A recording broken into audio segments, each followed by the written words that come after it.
Thanks for coming to Broadband Summit 2.0, especially given the weather and legislative commitments that some of us or some of the participants have been involved in. Thanks to the Maine Municipal Association for letting us partner up with them. And a huge thanks to Lisa for planning and organizing the summit. She's hiding back there somewhere. She did all the work. I did practically nothing. And we are live streaming this. We've got brochures everywhere talking about how to get into the live streaming. We'll be recording it so you can get at it later as well. And there's water, I was going to say beverages. There is a beverage in the back. It's water. I'm not sure we can call that beverages. And I also want to welcome and thank the other three members of the panel. Tom Welch, Chair of the Public Utilities Commission. Susan Corbett, CEO of Axiom Technologies out of Machias. And Fletcher Kittredge, CEO of GWI. And of course, as everybody knows, Tom is the chair of the PUC again. Some of us say, thankfully.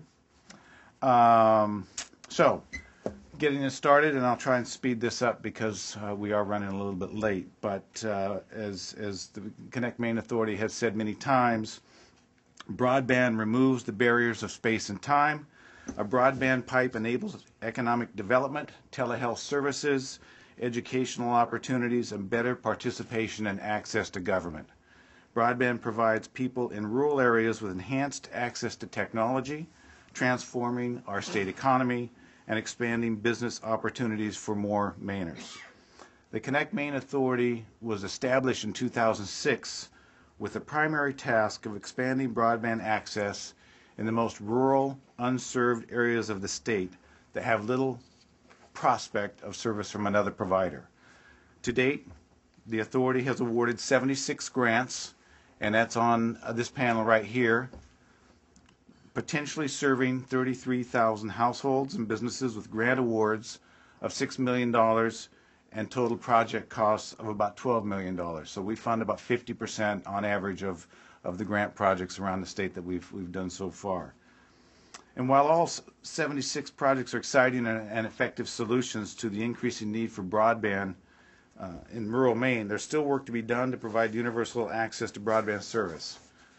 We will be announcing our 7th grant round next week. Grant applicants can be either a community, county, municipality, sponsored neighborhood group, whatever. And there's an incoming call that I'm ignoring. A successful community or group usually has a local champion to spread the word, gather petitions, contact potential providers, and work with the authority. And I've worked with a number of local communities and local champions in our projects, and those are the projects that have been the most successful. And they also, importantly, ensure a higher take rate of the broadband service. One trend that the authority is concerned about, but not too surprised, is that with each grant round we do, the per household amount of public grant dollars is going up. We knew that the low-hanging fruit would be taken by the existing providers in our early grant rounds. As the fruit gets higher in a tree, the cost per household served increases. And again, not too unsurprising. The authority is also the recipient of a $5 million federal grant for mapping, planning, capacity building, and technical assistance broadband projects in Maine. This is important, as not only will it tell us where broadband service is available, but more importantly where it's not.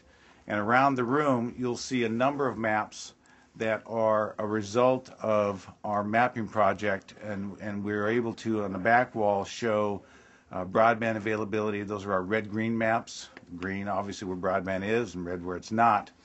And if you go up, and we use the FCC's 7 tiers, and as you go up tiers in Maine and the speed increases, the availability goes down, the maps get redder and redder.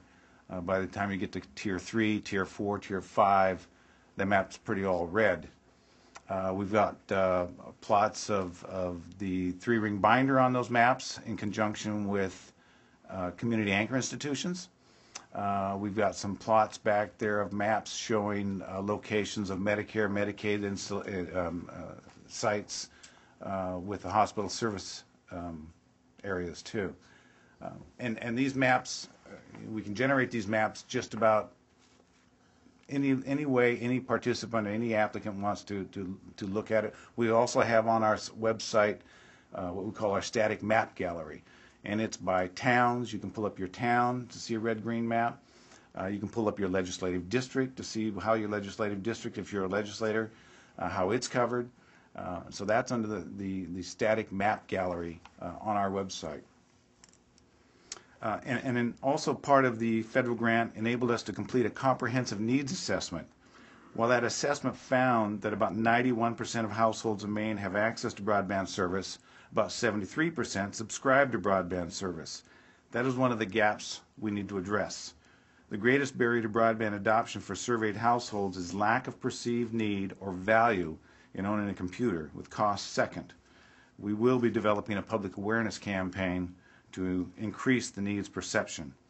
Increasing the adoption or take rate of broadband service lowers the economic tipping point for providers to invest in broadband infrastructure, which allows the service to be pushed out into even less densely served area. And finally, that needs assessment shines a bright light on the challenges specific to Maine. For factors that increase broadband use, demographic factors, Maine ranks low. Households with one or more children under 18, Maine is 48th out of 50. Households with more than 3 people, Maine is 48th out of 50.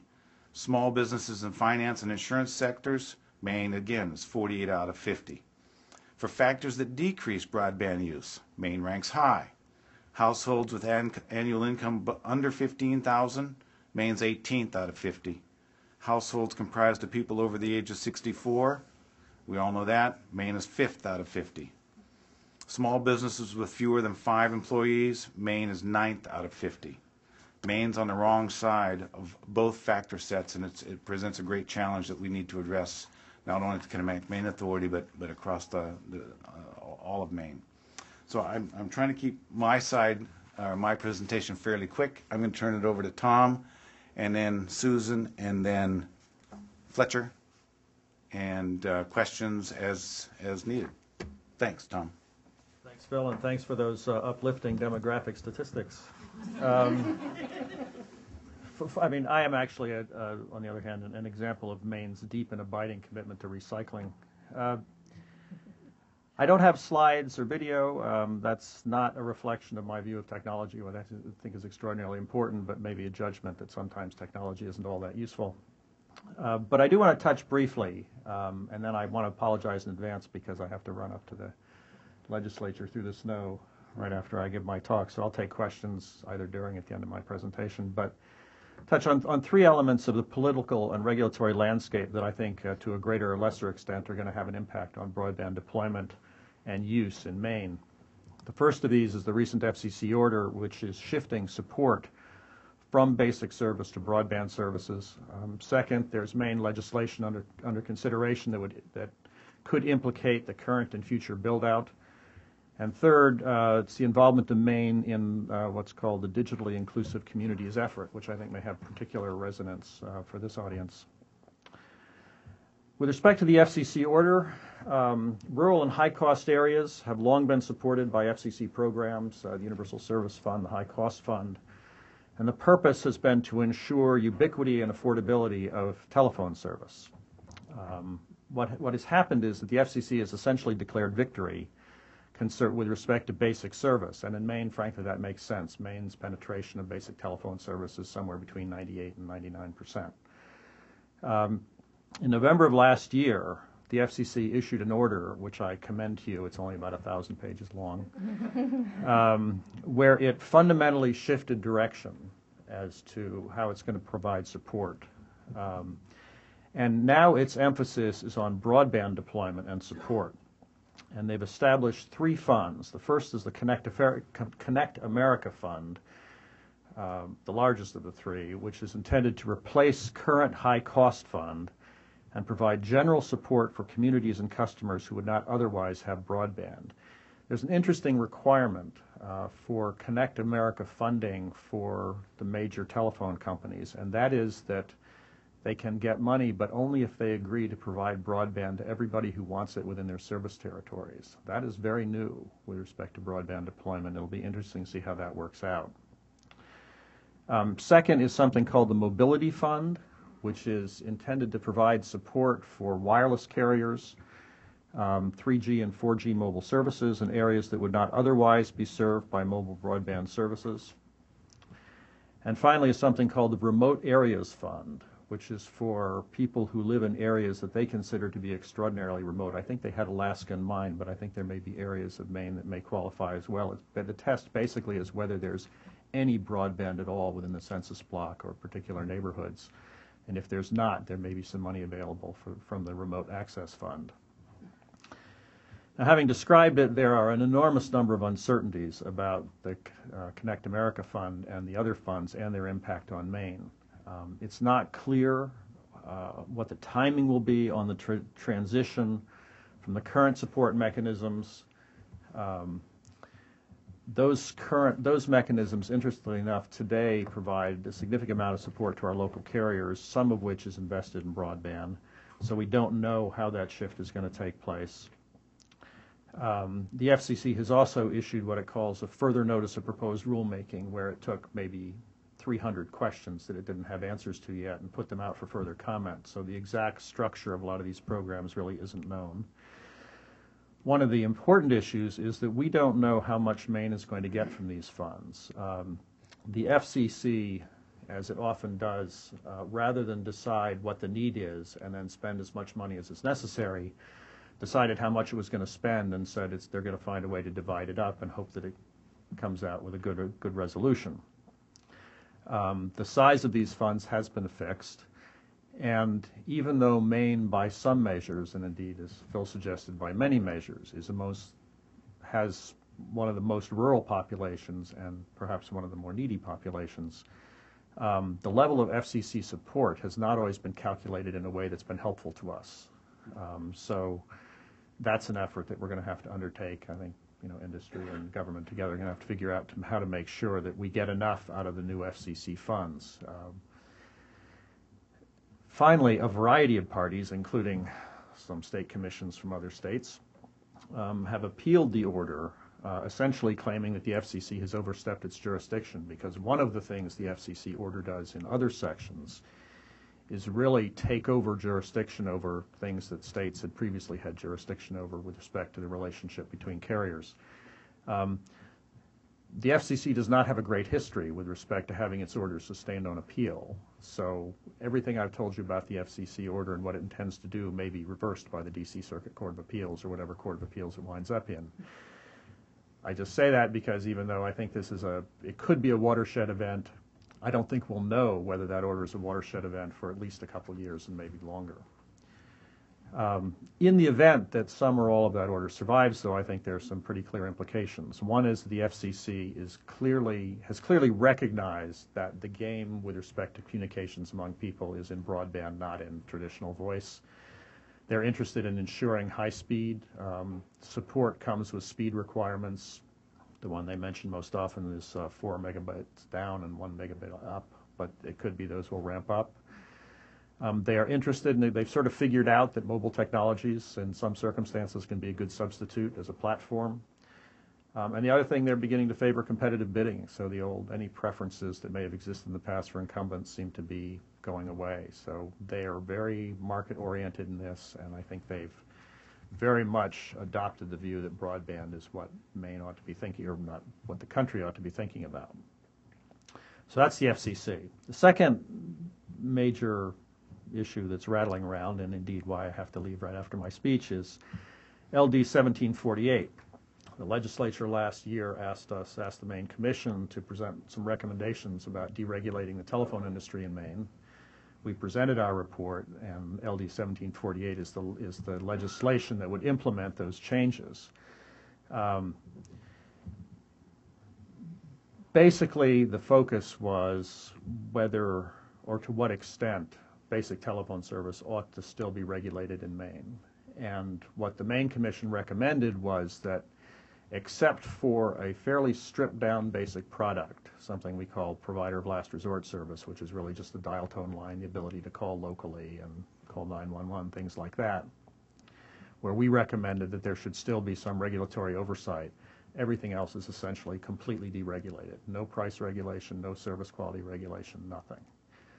Now there's some industry has also come forward with a proposal which is in broad outline similar, different in detail, but I think the intent of the legislature, and frankly it's one with which we agree, is that most of what people think of now as telephone service doesn't belong in the regulatory sphere anymore. It really ought to be subject to market forces and nothing else, except with respect to this basic service that we think everybody should have at a fairly low price. Now, the implications of that for broadband are indirect. There was a choice that we had to make, and that was whether we should recommend that broadband be subsidized the way that telephone service was subsidized. In the old days, telephone service was subsidized by high prices in Portland relative to cost, provide low prices relative to cost in the rural areas, so everybody sort of paid the same. That's a completely unsustainable model in basic telephone now because of competition, and we never thought that was a good idea for broadband. So what we're basically saying is that broadband is important, but it's not a regulatory issue. It's not something over which the Commission seeks or should have authority, and that's our recommendation. The bundling of broadband with voice has implications for all providers, pricing, the economics of build-out, things of that nature. We don't now regulate broadband. It's sort of federally preempted. As I said, the draft legislation keeps it outside the regulatory ambit. One objective of the legislation, and here's where there could be an effect on broadband investment, is that to some extent, if it passes in the form we recommended it, it should lower barriers to entry. It should make Maine a more attractive place to invest for all telecommunications services, and that in turn could have the effect of increasing broadband deployment. But as I said, it's an indirect effect, and we're not looking to be the regulators in charge of doling out money or support. We do recognize in this context that all providers are going to go where the money is, and there's obviously less broadband build-out relative to cost outside population centers. We address that for basic service in the proposed legislation, but we don't do anything about it for broadband. So I think the importance of organizations like Phil's, ConnectME, and our ability to attract federal money, make sure we get our share, and even better, more than our share, of federal fund is going to be needed to get the build-out successfully. There is one issue that rattles around in the case, with respect to the legislation. The incumbent provider for most of the state, Fairpoint Communications, actually had some broadband build-out commitments that came out of the settlement of the bankruptcy proceeding that Fairpoint emerged from. And the Commission and Fairpoint do not agree on how that commitment should be measured or how far along they are in the path. That's being litigated at the Commission, but it is also possible the legislature will step in and make a decision one way or another on that. So there could be some implications coming out of the legislation with respect to that particular commitment. The third issue is a very interesting one, is Maine's participation in what's called the Digitally Inclusive Communities effort. Bangor was chosen as one of 3 nationwide sites as a workshop sponsored by the Institute of Museum and Library Services in conjunction with the University of Washington and the International City-County Management Association to explore a framework of what they call the digitally inclusive communities. The framework goes beyond deployment of technology to issues of ensuring effective access and use, and this touches on another thing Phil said about people's understanding of the need for and value of broadband,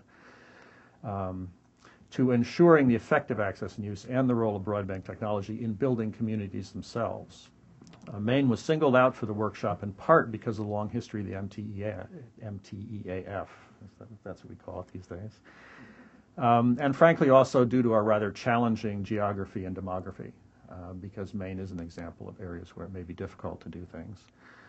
The effort focuses on municipal and community involvement and commitment, and also on overcoming barriers to the effective use of the technology. And as Phil said, Maine continues to have a very low take rate, in part due to lack of appreciation of the value. I mean, to me, I find this a fascinating effort because, in a sense, it provides a vehicle for redefining the role of municipal government in establishing community. In some ways, broadband in particular and technology in general can have the effect of atomizing communities. You know, people don't walk across the street, they text each other, kind of thing.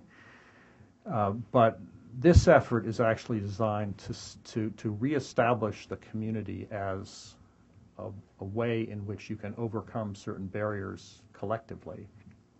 And therefore it has a focus on using existing municipal resources, libraries, schools, as service centers that enhance broadband, both in terms of deploying it through those in sort of the kiosk model, but also in providing a vehicle to help people, educate people, deal with people with disabilities in a way that wouldn't be possible if they remain atomized. So, I mean, the effort is quite interesting because it's both a focus on broadband and a focus on municipalities as vehicles for community involvement and development.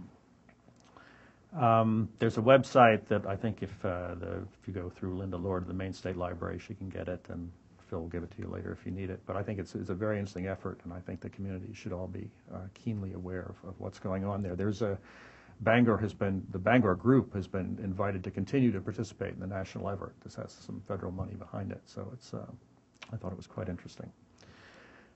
Just some final overall thoughts. Economics are going to drive the build out. Population concentration drives the economics for both wireline and wireless. It's no surprise to anybody, but people just have to understand that, you know, once you get to the higher hanging fruit, you may have to get creative about how to support it. Some direct support is going to continue to be needed. There are some mechanisms being discussed, but some of the old ones that we used to use for telephone service are not going to be available. And again, I think the municipal and community efforts, both in getting support and providing a platform for stimulated demand, are going to be very important in identifying the need and opportunities. So thank you, and I'd be happy to take questions. Any questions? Yes, Don.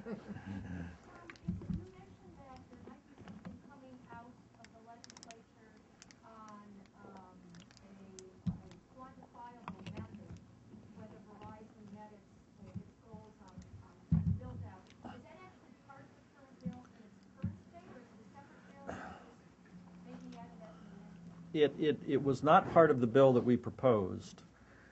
There is some language in one of the alternative proposals that could be offered as an alternative amendment that I think could have the effect of basically terminating any existing obligations, whether they came out of the price cap plan or anywhere else. So the issue is definitely alive. It's not being spoken of openly quite yet, but it's definitely there.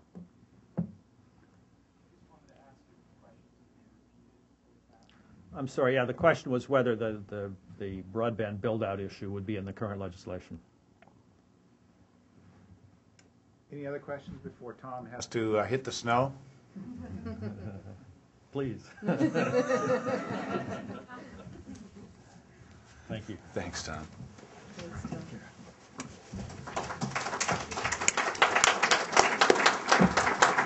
Let me know if you don't make it.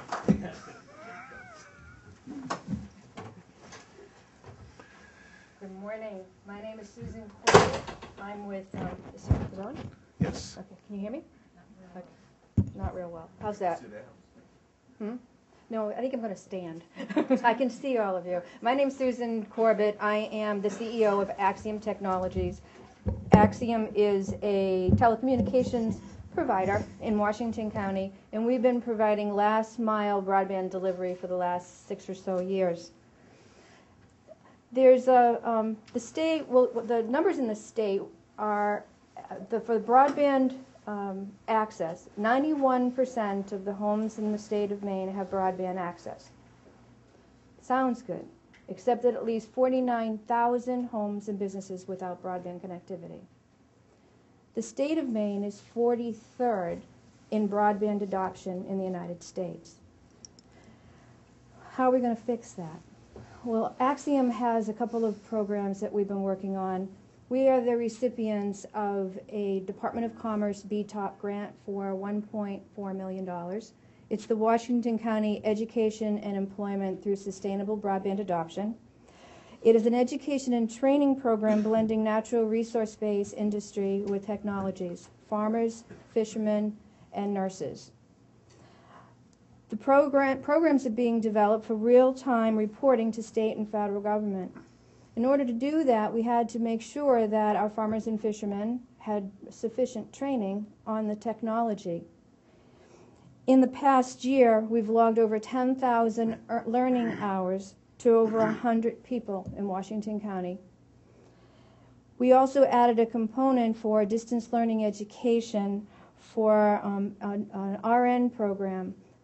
The College of Nursing and Health Professions in Lewiston, Maine, connects to Down East Community Hospital and is training RNs at the hospital. A 22-bed critical care facility has become a learning institution. Where are we going? Because I can't quite sit still and always looking forward, Axiom, in collaboration with University of Maine and Machias, their GIS department and Department of Economics, Down East Community Hospital, Harrington Family Health Center, Northeast Mobile Emergency Services, Washington County Emergency Management Agency, Pleasant River Ambulance. We put together a grant through DHHS Healthcare Innovation Challenge. The project will cover 18 towns in western Washington County. There will be real-time connectivity with a mobile broadband network. It's the Washington County Mobile Broadband Public Safety and Paramedicine Program. It will connect an ambulance real-time to the emergency room. The ER doc will come into the ambulance right at the scene. The EMT at the ambulance will have a digital equipment that they can that will transmit live data through this mobile broadband network. EKGs, you put a mitt on and put it on someone's chest and it transmits a 12-lead EKG to an ER doc. If the ER doc feels that he needs to have a cardiac opinion, cardiologist with desktop software can come in through the video conferencing and come into the ambulance. The ER doc can make a decision while the patient is at that site. He may say, she may say, come on in, we'll be ready for you. Don't bring that patient here. Turn right around and go to Eastern Maine Medical Center. Or you know what? This patient doesn't need to come to the ER. The community paramedicine piece, 4 paramedics will be available 24/7 for community medicine. They will have a fly car. A fly car is an emergency non-transporting vehicle that will be fully equipped, that will be able to go out to the patient's home. Saturday night, your 10-year-old wakes up with an earache, and what do? You head right to the emergency room because you don't have any other place to go. In this scenario, the parents would call the paramedic would go on site, connect to a physician via video conference, and that $400 ER visit goes away. So what we are looking at is a savings in healthcare dollars. Can we provide healthcare more efficiently? It's a $9.3 million project. We've a lot of hands put that together, and keep your fingers crossed that we are awarded that grant at the end of March. What are our goals? Well, it's to connect the 49,000 homes and businesses without broadband. It is to move Maine from 43rd in this country to #1. And what will the results be? Economic growth leading to job growth, advanced telehealth options, access to health care, distance learning education via video conferencing and online courses, technical job training, increasing the skills of our workers, advanced public safety communication, decreased migration of our young people. Here's what I think. I think Maine can lead the way in all of this. So thank you very much. I'm very happy to answer any question, and I thank you for inviting me to this panel. Any questions for Susan?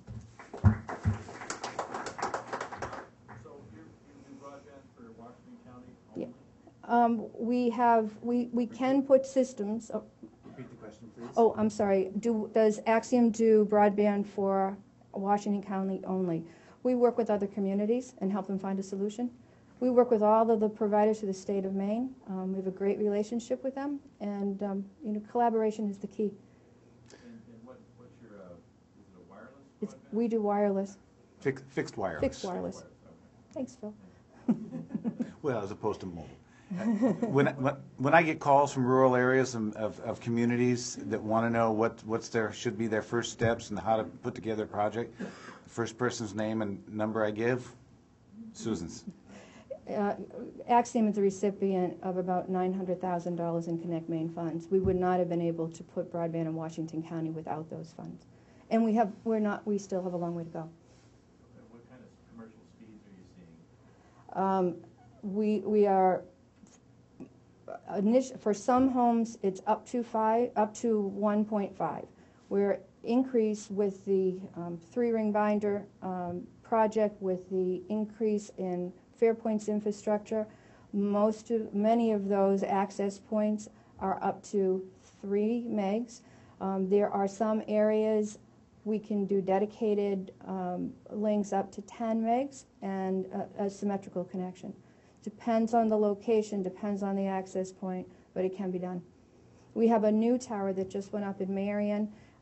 It is capable. It's putting 50 megs across wirelessly, and we should be able to offer 5 megs to the residents in that area. Danny. Yes, sir.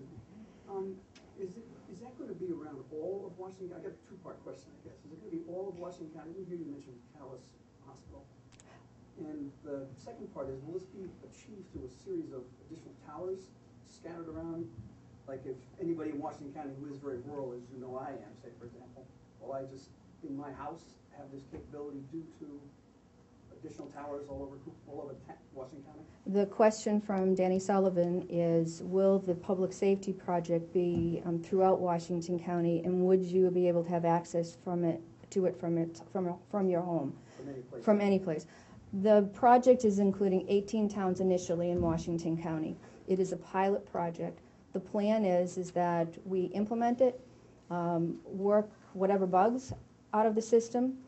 You may have heard that block D700, which is the frequency we will be using, has just been approved through the federal government. Along with that comes about $7 million to build out infrastructure costs for rural public safety networks. This project will be one of the first public safety network in rural America. I would love to see 700 for commercial use, so that wherever you are, you can connect. Are we moving in that direction? Possibly. Yeah. So, will there be additional towers put up? We may be able to use the existing infrastructure. Right now, for this project, there are 2 existing towers, one in Harrington and one in Jonesboro. Those are the towers that we'll be using. It will depend. We'll be studying the effectiveness of those 2 towers and how the radio gear responds to it. From that analysis, the powers to be and the engineers will decide that maybe we need to have towers. Maybe towers can be further apart. Can we use the infrastructure that we already have? That would certainly be good. It would save a lot in build-out costs. Yeah. You're welcome. Any other questions? Oh, way in the back. Hi, Carol.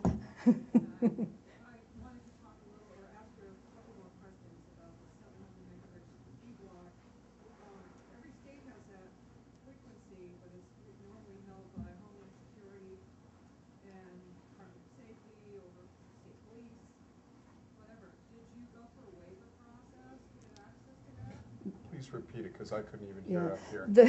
The question is on the 700 megahertz, the D block, and that Homeland Security owns some of the spectrum for 700, and did we have to go through a waiver? We're actually applying for an experimental license specific to Washington County. It's a 6-month provisional license. The next step, pardon me, with FCC.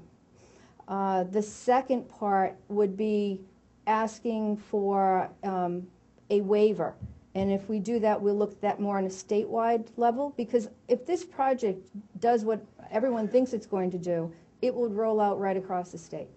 So the 700 megahertz it's a vital piece. It's the backbone of the entire network. Jeff?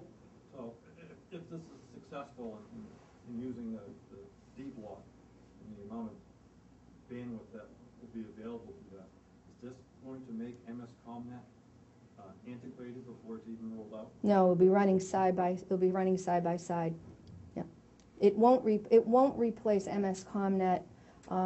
It would be an adjunct to MS-ComNet. Okay. No more questions? Thank you very much. Thanks, Susan.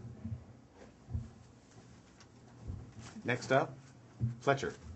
I got some feedback. If Fletcher, if you can either stay sitting so you're to the mic, or Okay. pick up the mic with you. All right. They're having some trouble hearing across the video stream. Is this on? Yeah. Up, button Up, up. Button up. Is that all? Up. It's on? No, it's not. It was. It's on. Oh. Okay. Maine is actually in a very good position, and everybody has their demographics statistics, and but I don't think demographics is destiny. But let's talk about the hole we're in. The U.S. telecommunications network is antiquated. It's not very good, and our competitor nations are way ahead of us. Other nations have broadband, or they have connectivity, which is far faster than ours, far more reliable than ours, and cheaper than ours. Depending on what exactly is being measured and who's doing the measuring, the U.S., which used to be number 1, is now somewhere between number 21st and 27th in measures of quality of network connectivity.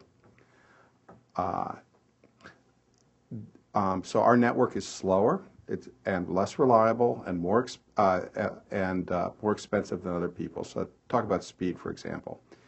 If you're in other countries such as Japan or Finland or South Korea or France or Romania, you're getting speeds that are anywhere from 300 megabits symmetric up and down to 1 gigabit symmetric up and down, and that's residential service. So the way that I think about it, that I think demonstrates this, is you need to realize other industrialized countries essentially are what we call broadband is closer to dial-up than it is to what they have available to them. This gap, there's a huge gap, and this gap is really, really important because network connectivity has become the absolute lifeblood, the fundamental infrastructure of business, of education, and of participation in society. So, open parenthesis, I told my wife I had 7 minutes to speak at this, and she said, I have never been able to say anything in my life in 7 minutes, close parenthesis.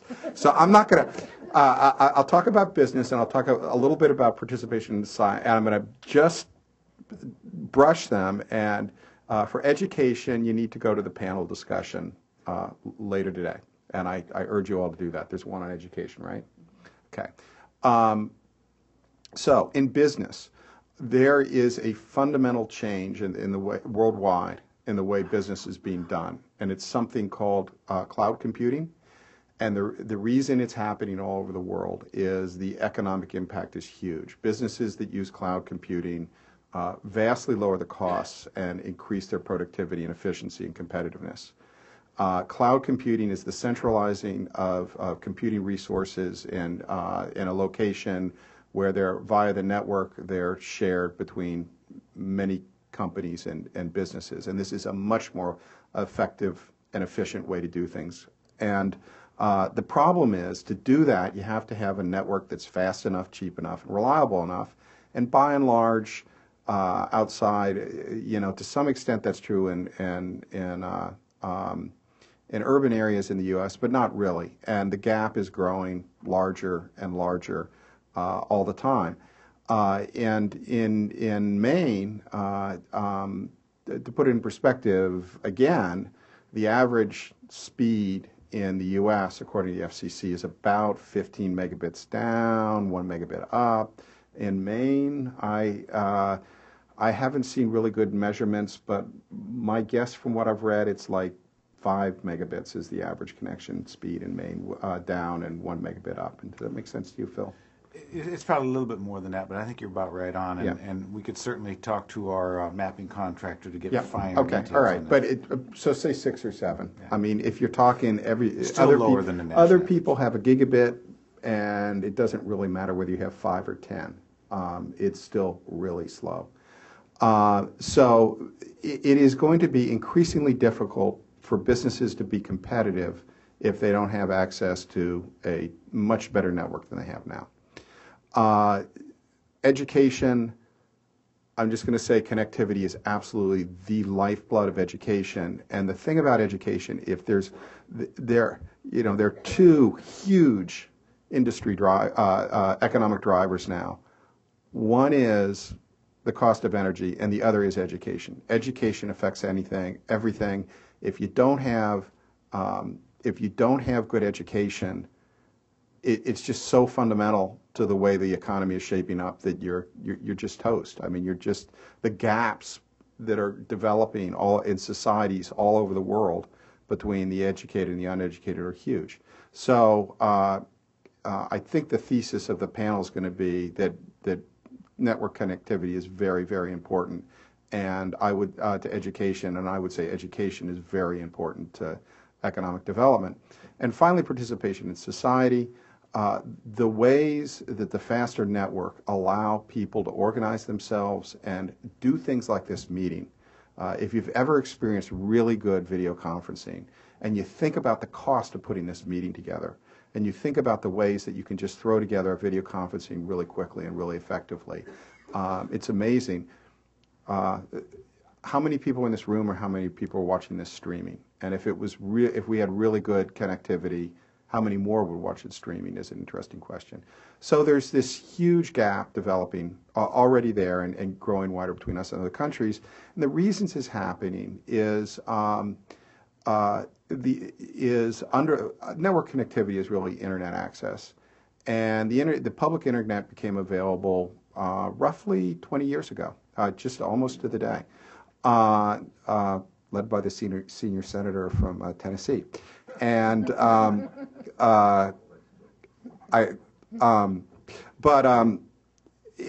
the last, other countries started to realize that this was important.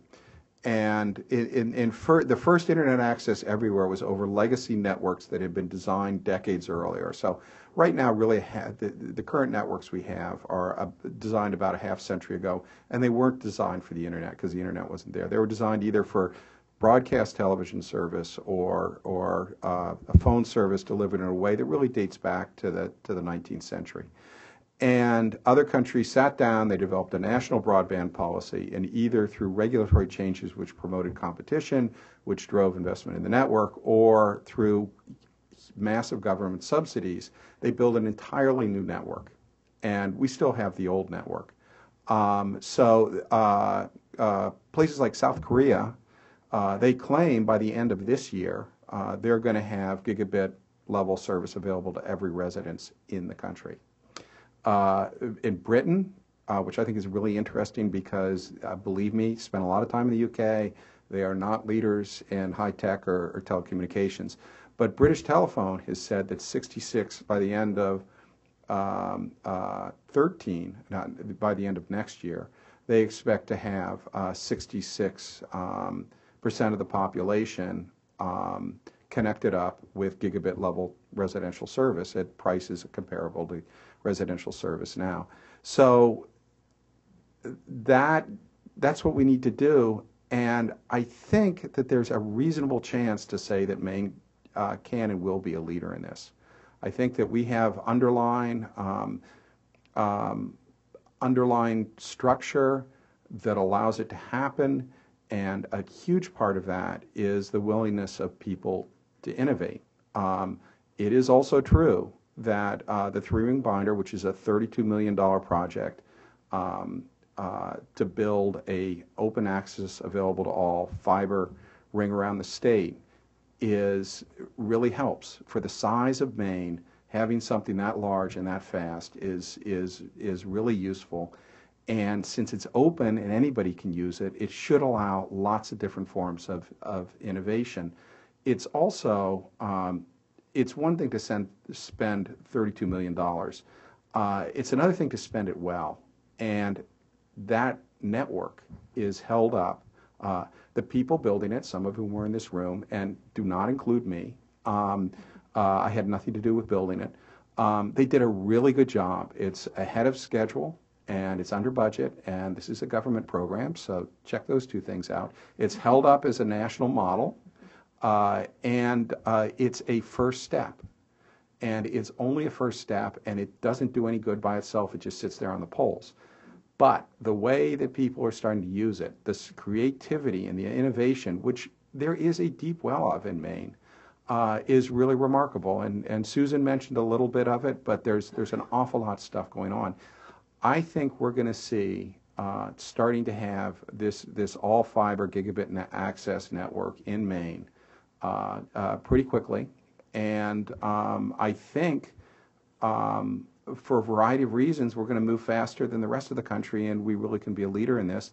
And I think it will drive us to drive people to Maine and drive businesses to Maine, and it will cause existing businesses and communities to flourish.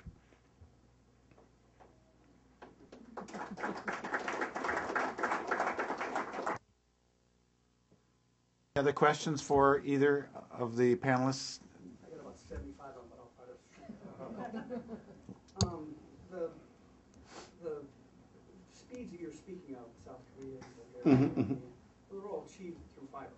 Yep. Yep. Those are fiber connections to all those homes.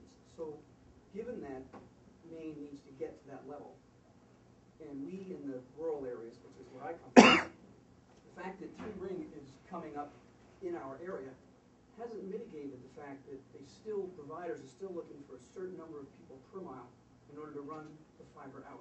No matter what happens, like I've talked to everybody, as Susan will probably tell you, and you get stonewalled. As soon as you tell them I've got 110 miles with 450 homes, they say, no, we need 25 per here, we need 18 per here, whatever. Each one of the providers is pulling back.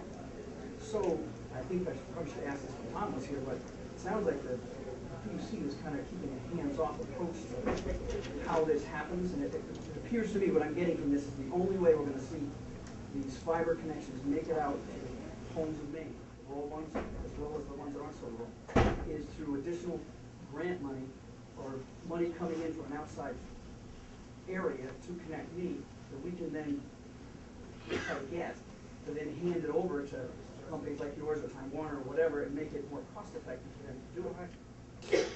Can we distill, Danny? Let's distill that down into one question that I can repeat. Can I try the question? Try the question is, it That's sounds okay. like what you're saying will happen in the rural centers of towns, and it may not happen out in rural areas because it's too expensive. And I think you're absolutely right. And what I would say is, our model is, first of all, there needs to be a constant improvement in the level of connectivity for everyone in the state. And we need to use,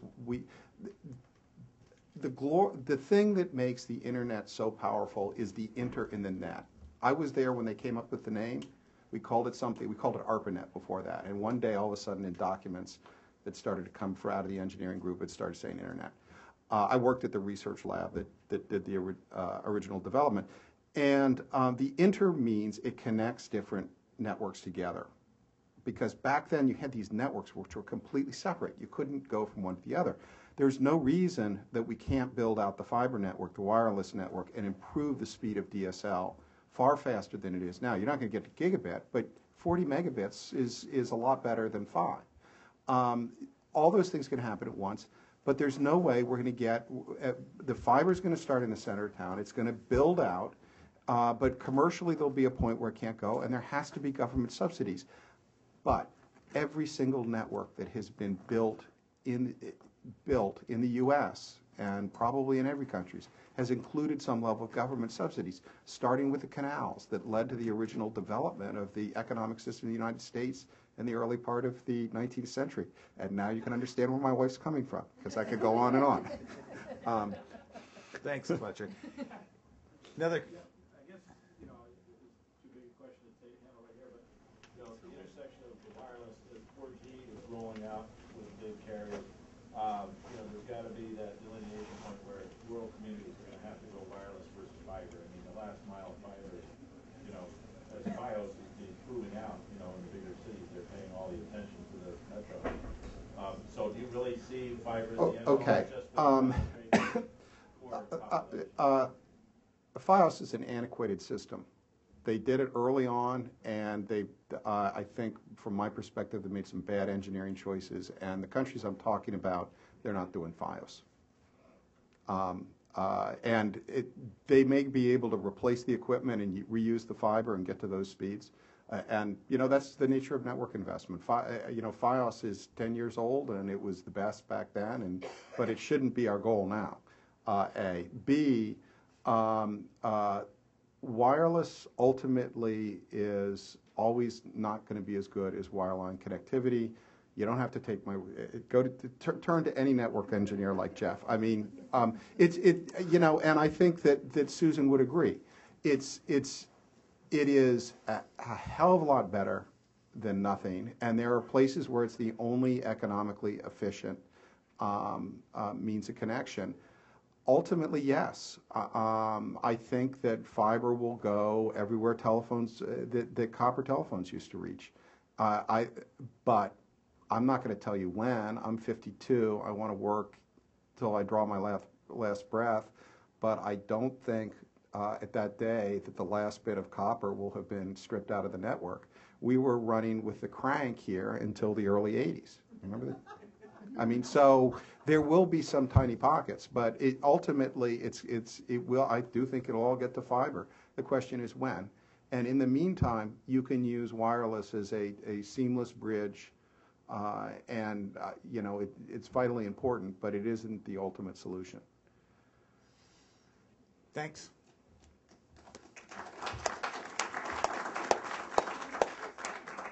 I think we're running a little bit late on the other panels too.